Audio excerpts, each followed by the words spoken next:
Estamos hablando que lo que tú estás proponiendo es que ese 30% de la población identificable con el antiobradorista, que por cierto, yo he dicho que ese 30% antiobradorista, que en algunas encuestas de aprobación presidencial se reduce a 20% incluso, pero pongámosle, ¿no? Tenemos para dar y regalar, Hans, así que démosle que son el 30% de la población.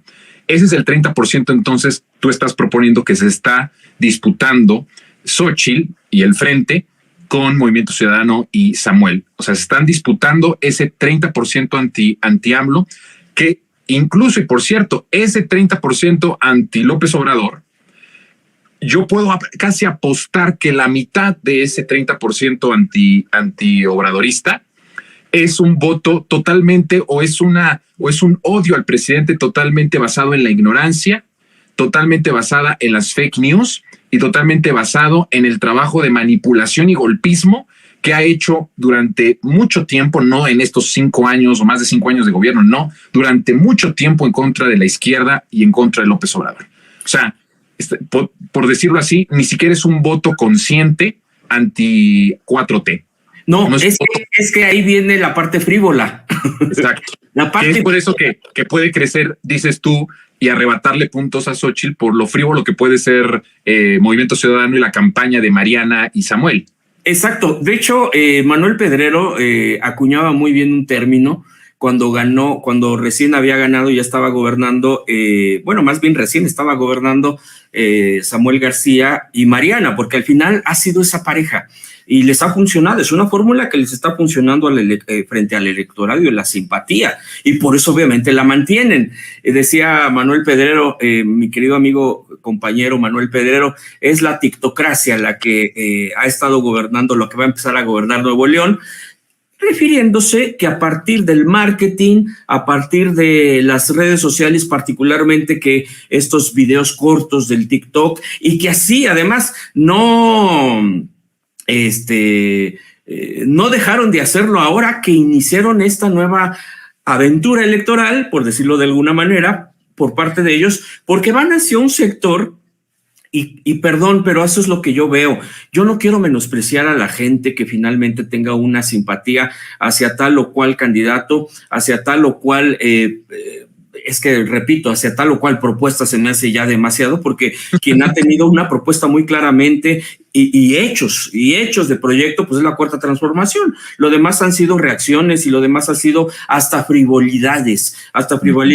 Bueno, hay que escuchar a Samuel García, no solamente ahora como candidato, bueno, el único precandidato de Movimiento Ciudadano hacia la presidencia, sino en la propia gubernatura, en la propia candidatura hacia la gubernatura de Nuevo León, etcétera. Cuando dice, por ejemplo, ahora, ¿no? Es que nosotros, y casi manda a saludar, así lo dice él, a su compadre Musk, a su compadre Elon Musk, porque es ese tipo de corte, ¿no? Es ese tipo de corte de mucha gente, no de toda, allá en el norte, y que yo hablaba con una querida amiga, Delis, mi querida amiga Delis, que le mando un saludo y un abrazo, un beso, que es obviamente obradorista, y yo le preguntaba, porque a partir de eso pues nos conocimos, yo le preguntaba, ¿qué pasó aquí en Nuevo León, mi querida Delis? Cuéntame, tú que estás viendo, tú que eres regiomontana, ¿qué es lo que observas ahora que en ese entonces había llegado Samuel?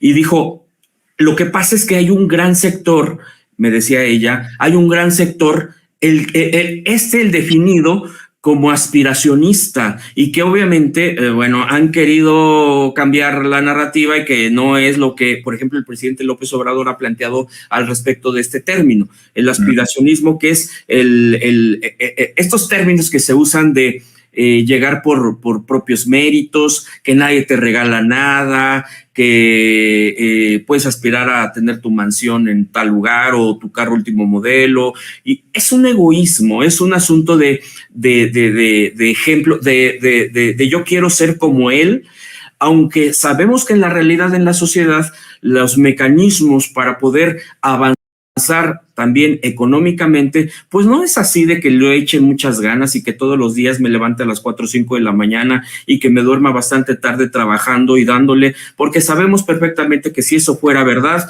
este país entonces no sería lo que estamos viendo y lo que estamos viviendo. Entonces, creo que ahí es donde tienen muchas similitudes. Hay otras tantas, mi querido Jonathan. Rapidísimo. Por ejemplo, este señor Chertorivsky, que también está aspirando a la gobernatura, bueno, a la jefatura de gobierno de la Ciudad de México, ¿dónde se encuentran? Por ejemplo, en esos discursos y en esa identidad, por ejemplo, de ser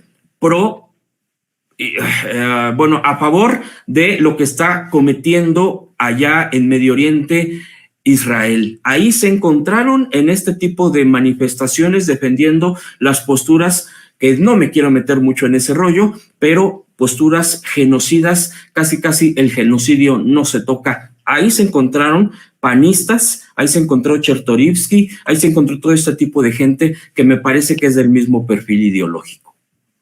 Pues muy interesante lo que nos vienes a proponer como análisis, mi querido Hans, que nos deja sin duda alguna ver cómo está esta cuestión de la política. Yo dudo mucho que